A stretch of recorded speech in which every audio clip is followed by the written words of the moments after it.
نحمده ونصلي على رسوله الكريم اما بعد فقد قال الله تبارك وتعالى كما ورد في سورة المدثر اعوذ بالله من الشيطان الرجيم بسم الله الرحمن الرحيم كلا والقمر والليل إذ أدبر والصبح إذا أسفر إنها لإحدى الكبر نذيرا للبشر. وقال عز وجل كما ورد في سورة الانشقاق فلا أقسم بالشفق والليل وما وسق والقمر إذا اتسق لتركبن طبقا عن طبق فما لهم لا يؤمنون. صدق الله العظيم. رب اشرح لي صدري ويسر لي امري واحلل عقدة من لساني يفقهوا قولي. اللهم ربنا الهمنا رشدنا واعذنا من شرور انفسنا. اللهم ارنا الحق حقا وارزقنا اتباعه وارنا الباطل باطلا وارزقنا اجتنابه. اللهم وفقنا لما تحب وترضى. اللهم وفقنا نقيم نظام الخلافة على منهاج النبوة في پاکستان اولا وفي كل العالم آخرا. آمین یا رب العالمین. سب سے پہلے تو اللہ کا شکر ادا کریں. اللہ کا شکر کس کس بات پر؟ ویسے تو قرآن میں آیا ہے ان تعدوا نعمت اللہ لا تحصوها. اگر تم اللہ کی نعمتوں کا شمار کرنا چاہو تو ان کا شمار نہیں کر سکتے. بے شمار نعمتیں جن کا ہمیں ادراک اور احساس ہی نہیں ہے. لیکن بہرحال جو موٹی موٹی نعمتیں ہیں وہ کیا ہیں؟ سب سے پہلے اس پر شکر کہ اللہ نے ہمیں شرف انسانیت سے سرفراز فرمایا. وہ انسان جو مسجود ملائک ہے، اس کے بارے میں فرمایا وَلَقَدْ كَرَّمْنَا بَنِي آدَمَ. جو بھی اللہ تعالیٰ نے تکریم عطا کی ہے، اسی لیے اشرف المخلوقات کہلاتا. تو بے شمار ہے مخلوقات تو اللہ کی مخلوقات کو بھی گننا ممکن نہیں. ان میں سے جو اشرف ہے، اکرم ہے، اللہ نے ہمیں ان میں پیدا کیا. یہ بہت بڑا احسان ہے. پھر یہ کہ ہمیں مسلمانوں کے گھروں میں پیدا کیا. ظاہر بات ہے کہ اس میں ہماری کسی محنت کو دخل نہیں ہے، تو اللہ کا فیصلہ ہو. اگر خدا نہ خواستہ ہم کسی غیر مسلم گھرانے میں پیدا ہو گئے ہوتے، ہندوؤں میں، سکھوں میں، عیسائیوں میں، یہودیوں میں، تو کتنا امکان تھا. ہم میں سے کتنے لوگ ہیں کہ جو پھر بھی وہ اپنی ایک طلب سے اور اپنی ایک تلاش سے وہ اسلام کو اختیار کرتے ہیں. ظاہر بات وہ تو بالکل یوں سمجھیے کہ نہ ہونے کے برابر کا امکان ہے. تو یہ دوسرا فضل اللہ کا کہ اس نے ہمیں مسلمانوں میں پیدا کیا. تیسری یہ کہ اللہ تعالیٰ نے ہمیں دولت ایمان سے نوازا. اب یہاں ذرا خصوصیت ہو رہی ہے. یہ دولت ایمان سے تمام مسلمان سرفراز نہیں ہے، لیکن جنہیں بھی اگر وہ اپنے گریبانوں میں جھانکے اور قلب کی گہرائیوں میں ذرا دیکھیں اور اگر وہاں ایمان نظر آئے تو بہت بڑی دولت ہے. بہت بڑی دولت ہے. اس سے بڑی دولت اور کوئی نہیں. تو جس کا بھی یہ معاملہ ہو اس پر ذمہ ہے یا اللہ کا شکر ادا کریں. پھر اس پر یہ کہ ہمارے سینوں کو اسلام کے لیے کھول دیا. اس کے کیا معنی ہے؟ یہ جو ہم دعا مانگا کرتے ہیں اللہم نور قلوبنا بالایمان واشرح صدورنا للاسلام. تو ایک ہے ایمان سے دلوں کا منور ہو جانا، ایک ہے اسلام پر انشراح حاصل ہو جانا. یعنی یہ اطمینان حاصل ہو جانا کہ یہی بہترین جو ہے نظام ہے جو اللہ نے ہمیں عطا کیا ہے.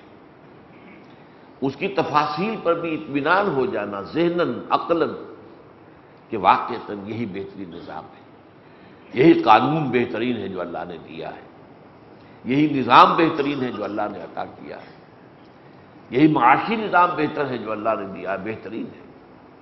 جو سماجی نظام ہمیں دیا یہی بہترین ہے. اس پر انشراح کا ہو جانا، جس کے لیے کہ حضور پر بھی اللہ تعالیٰ نے اپنا احسان گنایا ہے. الم نشرح لک صدرک. ایک اور جگہ پر آتا ہے اللہ تعالیٰ جس کے ساتھ خیر چاہتا ہے یشرح صدرہ للاسلام، اللہ تعالیٰ اس کے سینے کو اسلام کے لیے کھول دیتا ہے۔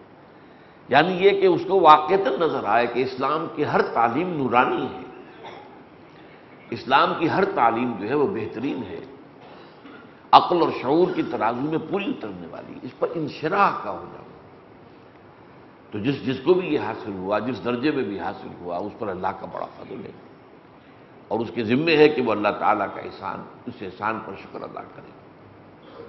پھر اس سے بھی آگے بڑھ کر اللہ نے ہمیں فرائض دینی کا جامع تصور دیا، بلکہ پہلے تو یہ کہ دین کا جامع تصور دیا کہ دین ہمارا اسلام جو ہے یہ صرف مذہب نہیں ہے، یہ صرف انفرادی زندگی کا معاملہ نہیں ہے، یہ صرف عقائد اور عبادات اور چند رسومات پر مشتمل نہیں ہے، یہ دین ہے، مکمل نظام ہے، اور اس کے مکمل نظام ہونے ہی سے یہ نوع انسانی کے لیے رحمت بنتا ہے، اس لیے کہ یہی وہ نظام ہے کہ جو سوشل جسٹس فراہم کرتا ہے، سیاسی سطح پر عدل و انصاف، معاشی سطح پر عدل و انصاف، سماجی سطح پر عدل و انصاف۔ قرآن اسے قسط کہتا ہے، اس قسط کو قائم کرو، کونوا قوامین بالقسط شہداء للہ، اس قسط کے نمبردار بن کر کھڑے ہو جاؤ پوری قوت کے ساتھ، اللہ کی طرف سے گواہی دینے والے بنو۔ اور یہ بھی امر ربی بالقسط، میرے رب نے تو مجھے قسط کا حکم دیا، اور یہ بھی فرمایا گیا لقد ارسلنا رسلنا بالبینات وانزلنا معهم الکتاب والمیزان لیقوم الناس بالقسط۔ یہ ہم نے جو سب کچھ کیا ہے کہ ہم نے رسولوں کو بھیجا، ان کے ساتھ جو نشانیاں اتاری، پھر کتابیں دیں، نظام دیا، میزان دی، کس لیے؟ تاکہ لوگ عدل پر قائم ہوں۔ تو وہ در حقیقت سسٹم آف سوشل جسٹس ہے جو ہمیں ملا ہے دین، اس کا احساس ہونا کہ یہ محض عقیدہ اور عبادت اور رسومات کا نام نہیں ہے۔ پھر یہ کہ اس کا فرائض دینی کا جامع تصور کہ جہاں نماز فرض ہے، روزہ فرض ہے، زکوٰۃ فرض ہے، حج فرض ہے، وہاں اقامت دین کی جد و جہد بھی فرض ہے۔ مسلمانوں میں سے بہت کم لوگ ہیں جو اس تصور کے حامل ہیں، بہت کم لوگ۔ 99% مسلمان صرف آج اسلام کو مذہب سمجھ رہے ہیں، دین سمجھ ہی نہیں رہے، اور اس کو قائم کرنا یہ بھی کوئی ذمہ داری ہے، یہ ہمارا تصور ہی نہیں۔ حج کا تصور ہے، 30 لاکھ آدمی حج کرتا ہے، ہمارے ہاں عمرے ہے وہ بھی 30 لاکھ کے اندر، حج کے سے زیادہ حاضری ہو جاتی ہے رمضان کے عمرے کے اندر، حیران کن بات ہے۔ اعتکاف اب کتنے ہونے لگے ہیں آپ سوچئے، اگر یہ روایت صحیح ہے، معلوم ہوتا ہے وہ بھی مبالغہ بھی ہو سکتا ہے، لیکن کہا گیا ہے کہ 25,000 افراد کا اعتکاف، شہر اعتکاف آباد کیا گیا آپ کے شہر لاہور۔ جامع قدس قادسیہ جو ہے اہل حدیث حضرات کی، وہاں پر بھی 2,500 کے قریب کہا جاتا ہے۔ تو یہ تو ہے، مذہب کا تو ہے، دین کہاں ہے بھائی؟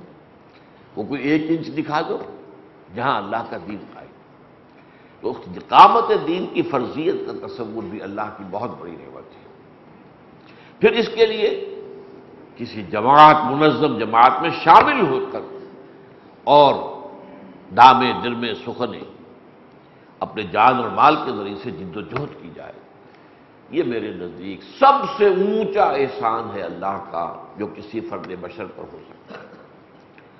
تو ان تمام انعامات پر میں نے جو مادی انعامات ہیں، اللہ کی نعمتیں ہیں، ایسی نعمتیں کہ جو بغیر قیمت ملتی ہیں، ہوا ہے، پانی ہے، جو اصل ہماری زندگی کے کہ یوں سمجھیے جن پر دار و مدار ہے، اور نہ معلوم کتنی نعمتیں مجھے دی ہیں جن کا ہم حساب بھی نہیں کر سکتے۔ آج معلوم ہوتا ہے ہمیں کہ یہ ہری مرچ کے اندر تو وٹامن سی کا بہت بڑا ذخیرہ ہے۔ امیر آدمی جو ہے وٹامن سی حاصل کرنے کے لیے وہ سنترے کھائے گا، مالٹے کھائے گا، جسے سٹرس فیملی کہتے ہیں فروٹ کی، اس سے ملے گا، لیکن اللہ نے ایسا نظام رکھا ہے کہ غریب آدمی بھی محروم نہ رہے۔ وہ ہری مرچ کے اندر اس سے کہیں زیادہ جو ہے وٹامن سی موجود ہے۔ اگر کسی غریب آدمی نے ہری مرچ اور نمک رگڑ کر چٹنی بنائی اور روٹی کھائی تو وٹامن سی تو مل گیا اس کو۔ اسی طریقے سے وٹامن اے وہ کاڈ لیور آئل میں ملے گا، وہ بڑے قیمتی جو ہیں روغنیات ان میں ہوتا ہے، لیکن سب سے بڑی مقدار گاجر میں ہے، آپ اندازہ کیجئے جو عام آدمی کی رہنمائی میں، تو یہ اللہ کی نعمتیں کون؟ یہ تو جیسے جیسے ہماری سائنسی معلومات بڑھ رہی ہیں تو اللہ کی نعمتوں کا بھی اندازہ ہو رہا ہے۔ یہ دوسری بات ہے کہ دیکھنے والوں کی آنکھیں تو کھلی ہیں، دل اندھے ہیں، یہ چیزیں نظر آ رہی ہیں، اللہ کی نعمت کا تصور اب بھی حاصل نہیں ہو رہا۔ بہرحال ان سب باتوں پر میں نے اپنے ساتھیوں سے کہا کہ دو چیزوں کا اب التزام کرو، صبح و شام کا وظیفہ بناؤ۔ ایک تو وہ دعا جو قرآن مجید میں نقل کی گئی ہے کہ جب اہل جنت جنت میں داخل ہو جائیں گے تب وہ ترانہ حمد ان کے دلوں کی گہرائیوں سے نکلے گا، الحمدللہ الذی ہدانا لہذا وما کنا لنہتدی لولا ان ہدانا اللہ۔ کل شکر، کل ثنا، کل حمد، کل تعریف اس اللہ کے لیے ہے جس نے ہمیں یہاں تک پہنچایا۔ ترجمہ تو ہوگا جس نے ہمیں اس کی ہدایت دی، یعنی ہدایت دی جس کے نتیجے میں ہم یہاں تک پہنچ گئے، اور ہدایت کا آخری درجہ یہی ہوتا ہے۔ میں نے کئی مرتبہ واضح کیا ہے کہ آپ سے کوئی شخص کسی جگہ کا پتہ پوچھتا ہے، آپ کہتے ہیں یوں جاؤ، ادھر جانا، لیفٹ چلے جانا، پھر چوتھی لائٹ آئے گی اس سے مڑ جانا، یہ بھی ہدایت ہے، آپ نے اس کو راستہ تو بتایا نہیں۔ ایک یہ کہ آپ اس کی انگلی پکڑے چلو بھائی میں تمہیں پہنچاتا ہوں، انگلی پکڑ کر منزل تک پہنچا۔ تو اللہ کی ہدایت آخری تو یہ ہے کہ وہ انگلی پکڑ کر ہمیں ہدایت کی آخری منزل تک پہنچائے، اور پہنچاتا ہے۔ اس کا یہ تو اس کی سنت ہے، والذین جاہدوا فینا لنہدینہم سبلنا۔ جو لوگ ہماری راہ میں محنت کرتے ہیں، اور یہ محنت اللہ کی معرفت حاصل کرنے کی نعمت بھی ہے، اللہ پر ایمان حاصل کرنے کی محنت بھی ہے، پھر صحیح طرز پر کام کرنے والی جماعت کی شناخت اور پہچان کی نعمت بھی ہے۔ یہ ساری نعمتیں جو میں نے گنوائی ہیں، تو اس پر اللہ تعالی ہمیں اس دنیا میں رہتے ہوئے گویا کہ اللہ نے وہ جنت کی نعمت عطا کر دی ہے۔ یہ امام ابن تیمیہ رحمۃ اللہ علیہ کا قول تھا جب انہیں ماریں پڑ رہی تھیں حکومت کی طرف سے، جیل میں تھے، تو وہ کہا کرتے تھے کہ تم میرے جسم کو تکلیف دے سکتے ہو، ان جنتی معی، میری جنت تو میرے ساتھ ہے، میرے اندر موجود ہے، میرے دل میں موجود ہے، تم اس سے کوئی غزل نہیں پہنچا سکتے۔ یہ مار جسم کو پڑ سکتی، روح کو تو نہیں پڑ سکتی۔ وہ ایمان جو میرے اندر ہے، جس سے میرے قلب کو اللہ نے منور کیا ہے، وہ انشراح جو مجھے ہے اسلام پر، اس کو تو کوئی چوٹ نہیں لگتی۔ تو اس پر یہ کہ الحمدللہ الذی ہدانا لہذا وما کنا لنہتدی لولا ان ہدانا اللہ۔ کل شکر، کل حمد، کل ثنا اس اللہ کے لیے ہے جس نے ہمیں اس کی ہدایت دی اور یہاں تک پہنچایا، اور ہم ہرگز ہدایت یافتہ نہ ہو سکتے اگر اللہ ہدایت نہ دیتا۔ یہ قرآن مجید میں واضح ہے، ما یذکرون الا یشاء اللہ، یہ تذکر اور نصیحت اخذ کرنا تو اللہ نہ چاہے تو ممکن نہیں۔ لیکن اس کے بعد دعا کیا ہے؟ ربنا لا تزغ قلوبنا بعد اذ ہدیتنا وہب لنا من لدنک رحمۃ انک انت الوہاب۔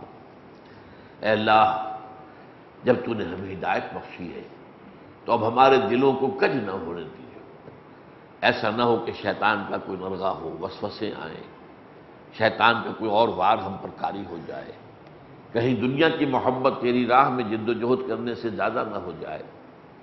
تو یہ تو ہی ہے جو ہمیں ہدایت پر قائم رکھ سکتا ہے، اور ہمارے سب کے دل جو ہیں تیری دو انگلیوں کے مابین ہیں۔